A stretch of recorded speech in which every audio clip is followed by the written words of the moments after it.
This is my 1949 Studebaker 2R5 half-ton pickup truck that my sister and I are in the process of restoring. This is my column gear shift assembly, and in particular this is the lower mounting bracket for the gear shift assembly. This is also what I call a control box, and within this control box here I have these two levers that serve to allow you to change the gears from first, second, third, and reverse. These levers are connected further to the transmission down there, so there's two arms. One represents second and third, and the other one represents first and reverse. Just to kind of give you a feel for how it works, when you're shifting with the column gear shift assembly, generally you're going to move the gear shift, and this arm here, this shaft, is going to move up and down, and it's going to move between this lower lever and this upper lever here.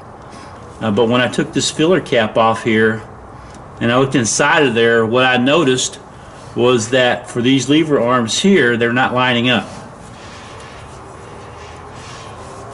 For this lever arm here, you can see the tooth right there, and then for this lever arm you can see the tooth there. And so when you go into shifting from one gear to another, you can see that it's hitting on the gears there. And so what I thought I would try to do is, through the linkages that connect this gear shift assembly to my transmission, I want to try to adjust those and get these teeth more in line so that when it's in neutral, these are lined up. And that might help resolve some of the issues I had with the linkages locking up inside of there. I went ahead and adjusted my shifting linkage that goes from my column gear shift control box here to the transmission.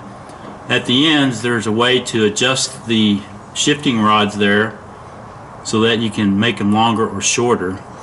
And by doing that, what I was able to do was then to get these two levers to line up inside of this control box right here.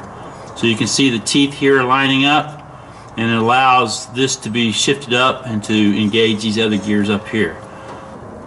Here are the ends of the arms that link the transmission to the column gear shift control box.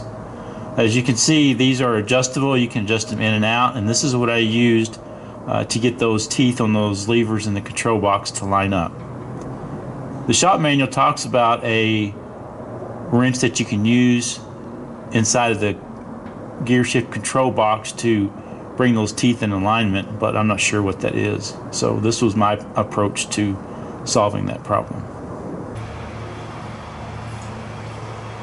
Okay, so I completed the adjustments of these forks on these shifting levers inside of here, got them all lined up, and that made a world of difference in the shifting. It haven't had it lock up or anything.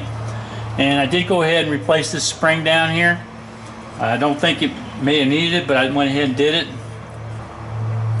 And there's your old spring right there, and so I'm going to keep that as a backup anyway. And with that really made the difference. I haven't had it lock up on me, and I think the secret was really just get those forks on those two lever arms lined up in neutral so that your column shifter can move up and down.